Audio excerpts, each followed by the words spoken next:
Hello everyone. आज हम शुरू करने जा रहे हैं क्लास 7th की हिस्ट्री का चैप्टर 5 जनजातियाँ, खानाबदोश और एक जगह बसे हुए समुदाय। इस चैप्टर में देखेंगे हम क्या क्या परिवर्तन हुए।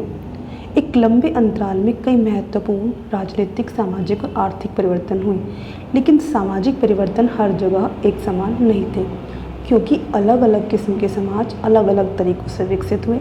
ऐसा कैसे और क्यों हुआ, यह समझना महत्वपूर्ण है। इस उपमहाद्वीप के बड़े हिस्से में समाज वर्ण के नियमानुसार पहले से ही विभाजित था। ब्राह्मणों द्वारा सुझाए गए ये नियम बड़े बड़े राज्यों के राजाओं द्वारा स्वीकार किए गए थे। इसमें ऊंच और नीच, अमीर गरीब के बीच का फासला बढ़ा। दिल्ली के सुल्तानों और मुगल काल में श्रेणीबद्ध समाज और ज़्यादा जटिल हो गया। अब है बड़े शहरों से परे जनजातीय समाज। दूसरी तरह के समाज भी उस समय मौजूद थे। उपमहाद्वीप के कई समाज ब्राह्मणों द्वारा सुझाए गए सामाजिक नियमों और कर्मकांडों को नहीं मानते थे, और ना ही वे कई असमान वर्गों में विभाजित थे।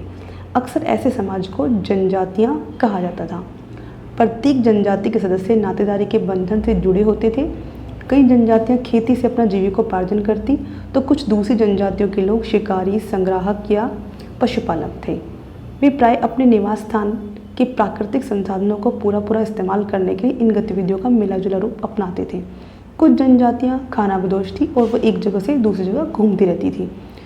जनजातीय समूह संयुक्त रूप से भूमि और चरागाहों पर नियंत्रण रखते थे और अपने खुद के बनाए नियमों के आधार पर परिवारों के बीच इनका बंटवारा करते थे। इस उपमहाद्वीप में विभिन्न हिस्सों में बड़ी बड़ी जनजातियाँ फली फूली जंगलों, पहाड़ों, रेगिस्तानों और दूसरी दुर्गम जगहों पर निवास करती थी। कभी कभी जाति विभाजन पर आधारित अधिक शक्तिशाली समाजों के साथ इनका टकराव हो जाता था। जनजातीय लोग कौन थे? समकालीन इतिहासकारों ने जनजातियों के बारे में बहुत कम जानकारी दी है। ये जनजातीय लोग कभी इनके पास लिखित दस्तावेज नहीं होते थे, लेकिन समृद्ध रीति रिवाजों और वाचिक या मौखिक परंपराओं का वे संरक्षण करते थे। ये परंपराएं हर नई पीढ़ी को विरासत में मिलती थी। आज के इतिहासकार जनजातियों का इतिहास लिखने के लिए इन वाचिक परंपराओं का इस्तेमाल करने लगे हैं। जनजातीय लोग भारत के हर क्षेत्र में पाए जाते हैं। किसी भी एक जनजाति का इलाका और प्रभाव समय के साथ बदलता रहता था। कुछ शक्तिशाली जनजातियों का इलाकों पर बड़ा नियंत्रण था। पंजाब में खोखर जनजाति 13वीं और 14वीं सदी की प्रभावशाली जनजाति थी। बाद में गख्खर ज़्यादा महत्वपूर्ण हुए। उनके मुखिया कमाल खान गख्खर को बादशाह अकबर ने मनसबदार बनाया था। उत्तर पश्चिम में एक और विशाल एवं शक्तिशाली जनजाति थी बलोच। ये लोग अलग अलग मुखियों वाले कई छोटे छोटे कुलों में बटे हुए थे। पश्चिम हिमालय में गडरियों की जनजाति, उपमहाद्वीप के सुदूर उत्तर पूर्वी भाग पर भी नागा, अहोम और कई दूसरी जनजातियों का पूरी तरह प्रभुत्व था। मौजूदा बिहार और झारखंड के कई इलाकों में 12वीं सदी तक चेर सरदार शाहियों का उदय हो चुका था। बादशाह अकबर के सेनापति राजा मान सिंह ने 1551 में चेर लोगों पर हमला किया था और उन्हें परास्त कर उन्हें लूटकर अच्छा खासा माल भी इकट्ठा किया, लेकिन वे पूरी तरह अधीन नहीं हुए थे। औरंगजेब के समय में मुगल सेनाओं ने चेर लोगों के कई किलों पर कब्जा किया और इस जनजाति को अपने अधीनस्थ बना लिया। इस क्षेत्र में रहने वाली महत्वपूर्ण जनजातियाँ मुंडा और संताल थे, यद्यपि ये उड़ीसा और बंगाल में भी रहते थे। कर्नाटक और महाराष्ट्र की पहाड़ियाँ, कोली, बेरा तथा कई दूसरी जनजातियों के निवास स्थान थे। कोली लोग गुजरात के इलाकों में रहते थे। कुछ और दक्षिण में कोरगा, वेतर, मारवाड़ और दूसरी जनजातियों की विशाल आबादी थी। भीलों की बड़ी जनजाति पश्चिमी और मध्य भारत में फैली थी। 16वीं सदी का अंत आते आते उनमें से कई एक जगह बसे हुए खेतीहर और यहाँ तक कि जमींदार बन चुके थे। तब भी भीलों के कई शिकारी संग्राहक बने रहे। मौजूदा छत्तीसगढ़, मध्य प्रदेश, महाराष्ट्र और आंध्र प्रदेश में गोंड लोग बड़ी तादाद में फैले हुए थे। खानाबदोश और घुमंतू लोग कैसे रहते थे? खानाबदोश चरवाहे और अपने जानवरों के साथ दूर दूर तक घूमते रहते थे। उनका जीवन दूध और अन्य पशुचारी उत्पादों पर निर्भर था। वे खेतीहर गृहस्थों से अनाज, कपड़े, बर्तन और ऐसी चीज़ों के लिए ऊन, घी इत्यादि का विनिमय भी करते थे। कुछ खानाबदोश अपने जानवरों पर सामानों की ढुलाई का काम करते और एक जगह दूसरी जगह आते जाते सामानों की खरीद फरोख्त करते थे। बंजारा लोग सबसे महत्वपूर्ण व्यापारी खानाबदोश थे उनका जो कारवां था वो टांडा कहलाता था। सुल्तान अलाउद्दीन खिलजी बंजारों का ही इस्तेमाल करके नगरों के बाजारों तक अनाजों की ढुलाई किया करते थे। कई पशुचारी जनजातियां मवेशी और घोड़ों जैसे जानवरों को पालने पोसने और संपन्न लोगों के हाथ उन्हें बेचने का काम करती थी। छोटे मोटे फेरी वालों की भिन्न जातियां थी। कई एक गांव से दूसरे गांव भ्रमण करती थी। ये लोग रस्सी, सरकंडे की चीज़ें, फूस की चटाई और मोटे बोरे जैसे माल बनाते और बेचते थे। कभी कभी भिक्षुक लोग भी घुमंतु सौदागरों का काम करते थे। नर्तकों, गायकों और अन्य तमाशबीनों की भी जातियाँ थीं जो विभिन्न नगरों और गाँवों में कमाई के लिए अपनी कला का प्रदर्शन करती थी। ये एक कांसे की मगरमच्छ की कुटिया है जो कोंड जनजाति उड़ीसा की है। चित्र 4। बदलता समाज, नई जातियाँ और श्रेणियाँ। जैसे जैसे अर्थव्यवस्था और समाज की ज़रूरतें बढ़ती गई, नए हुनर वाले लोगों की आवश्यकता पड़ी। वर्णों के भीतर छोटी छोटी जातियाँ उभरने लगी। उदाहरण के लिए ब्राह्मणों के बीच नई जातियाँ सामने आई। दूसरी ओर कई जनजातियाँ और सामाजिक समूहों को जाति विभाजित समाज में शामिल कर लिया गया और उन्हें जातियों का दर्जा दे दिया गया। विशेषज्ञता प्राप्त शिल्पियों, सुनार, लोहार, बढ़ई और राजमिस्त्री को भी ब्राह्मणों द्वारा जातियों के रूप में मान्यता दे दी गई। वर्ण के बजाय जाति समाज के संगठन के आधार पर बनी। इतना इम्पोर्टेंट नहीं है। 11वीं और 12वीं सदी तक आते आते क्षत्रियों के बीच नए राजपूत गोत्रों की ताकत में काफ़ी इजाफा हुआ। वे हूण, चंदेल, चालुक्य और कुछ दूसरी वंश परंपराओं से आते थे। इनमें से कुछ पहले जनजातियों में आते थे और बाद में कई कुल राजपूत मान लिए गए। धीरे धीरे उन्होंने पुराने शासकों की जगह ले ली। विशेषतः कृषि वाले क्षेत्रों में यहाँ कई परिवर्तन हो रहे थे। शासकों ने शक्तिशाली राज्यों के निर्माण में अपनी संपदा का इस्तेमाल किया। शासकों के रूप में राजपूत गोत्रों के उदय के उदाहरण का जनजातीय लोगों ने अनुसरण किया। धीरे धीरे ब्राह्मणों के समर्थन से कई जनजातियाँ जाति व्यवस्था का हिस्सा बन गई, लेकिन केवल प्रमुख जनजातीय परिवार ही शासक वर्ग में शामिल हो पाए। इनकी बहुसंख्यक आबादी समाज की छोटी जातियों से ही जगह बना पाई।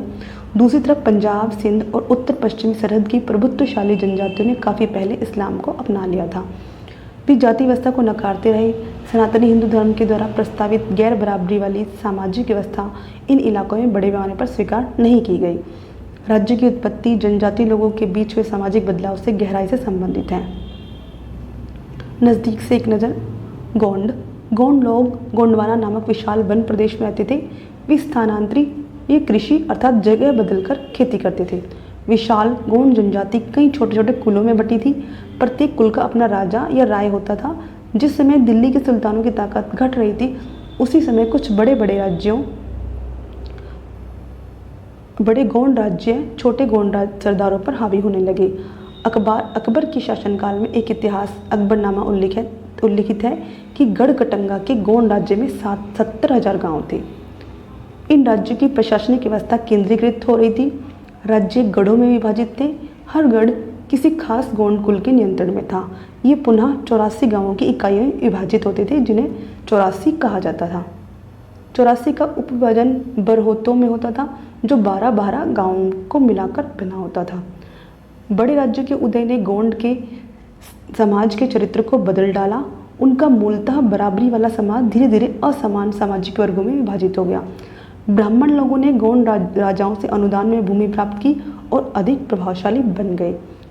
गोंड सरदारों को अब राजपूतों के रूप में मान्यता प्राप्त करने की चाहत हुई, इसलिए गढ़कटंगा के गोंड राजा अमनदास ने संग्राम शाह की उपाधि धारण की और उसके पुत्र दलपत ने महोबा के चंदेल राजपूत राजा सालबहान की पुत्री राजकुमारी दुर्गावती से विवाह किया। दलपत की मृत्यु कम उम्र में हो गई। रानी दुर्गावती बहुत योग्य थी और उसने अपने 5 साल के पुत्र वीर नारायण के नाम से सत्ता संभाल ली। उसके समय में राज्य का और अधिक विस्तार हुआ। 1565 में आसिफ खान के नेतृत्व में मुगल सेनाओं ने गढ़कटंगा पर हमला किया। रानी दुर्गावती ने इसका डटकर सामना किया, परंतु उसकी हार हुई और उसे समर्पण कर दिया। नहीं, उसने समर्पण नहीं किया। उसे समर्पण करने के बजाय मर जाना बेहतर समझा।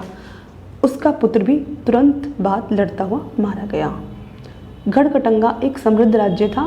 इसने हाथियों को पकड़ने और दूसरे राज्यों में उनका निर्यात करने के लिए व्यापार में खासा धन कमाया। जब मुगलों ने गोंडों को हराया तो उन्होंने लूट में बेशकीमती सिक्के और हाथी बहुतायत में हथिया लिए। उन्होंने राज्य का एक भाग अपने कब्जे में ले लिया और शेष वीर नारायण के चाचा चंद्रशाह को दे दिया। गढ़कटंगा के पतन के बावजूद गोंड राज्य कुछ समय तक चलता रहा, लेकिन वे काफ़ी कमज़ोर हो गए थे और बाद में अधिक शक्तिशाली बुंदेलों और मराठों के खिलाफ उनके संघर्ष असफल रहे। अब आ जाते हैं अहोम। अहोम लोग मौजूदा म्यांमार से आकर 13वीं सदी में ब्रह्मपुत्र घाटी में आ बसे। उन्होंने भूइयाँ या भूस्वामी लोगों की पुरानी राजनीतिक व्यवस्था का दमन करके नए राज्य की व्यवस्था की। इन्होंने कई राज्यों को अपने राज्य में मिलाया और उन्होंने कई अन्य जनजातियों को भी अपने अधीन किया। अहोमों ने एक बड़ा राज्य बनाया और उसके लिए 1530 के दशक में ही इतने वर्षों पहले आग्नेय अस्त्रों का इस्तेमाल किया। 1660 तक आते आते वे उच्च स्तरीय बारूद और तोपों का निर्माण करने में सक्षम हो गए, लेकिन अहोम लोगों को दक्षिण पश्चिम से कई आक्रमणों का सामना करना पड़ा। 1662 में मीर जुमला के नेतृत्व में मुगलों ने अहोम राज्य पर हमला किया और बहादुरी से सामना करने के बावजूद अहोम लोगों की पराजय हुई, लेकिन उस क्षेत्र पर मुगलों का प्रत्यक्ष नियंत्रण ज़्यादा समय तक बना नहीं रह सका। अहोम राज्य बेगार पर निर्भर था। राज्य के लिए जिन लोगों से जबरन काम लिया जाता था वे पाइक कहलाते थे। अहोम राज्य में एक जनगणना की गई। प्रत्येक गांव को अपनी बारी आने पर निश्चित संख्या में पाइक भेजने होते थे। इसके लिए जनगणना के बाद सघन आबादी वाले इलाकों से कम आबादी वाले इलाकों में लोगों को स्थानांतरित किया गया। इस प्रकार अहोम कुल टूट गए। 17वीं शताब्दी तक का पूर्वार्ध पूरा होते होते प्रशासन खासा केंद्रीकृत हो चुका था। लगभग सभी वयस्क पुरुष युद्ध के दौरान सेना में अपनी सेवाएं प्रदान करते, दूसरे समय में बांध, सिंचाई व्यवस्था इत्यादि के निर्माण या अन्य सार्वजनिक कार्यों में जुटे रहते थे। अहोम लोग चावल की खेती के नए तरीके भी अमल में लाए। अहोम समाज कुलों में विभाजित था जिन्हें खेल कहा जाता था। वहाँ दस्तकारी की बहुत कम जातियाँ थीं, इसलिए अहोम क्षेत्र में दस्तकार निकटवर्ती क्षेत्रों से आए थे। एक खेल के नियंत्रण में प्रायः कई गांव होते थे। किसान को अपने ग्राम समुदायों के द्वारा जमीन दी जाती थी। समुदाय की सहमति के बगैर राजा तक इसे वापस नहीं ले सकता था। शुरुआत में अहोम लोग अपने जनजातीय देवताओं की उपासना करते थे, लेकिन 17वीं सदी के पूर्वार्ध में ब्राह्मणों के प्रभाव की बढ़ोतरी हुई। मंदिरों और ब्राह्मणों को राजा के द्वारा भूमि अनुदान में दी गई। शिव सिंह के काल में हिंदू धर्म वहाँ का प्रधान धर्म बन गया।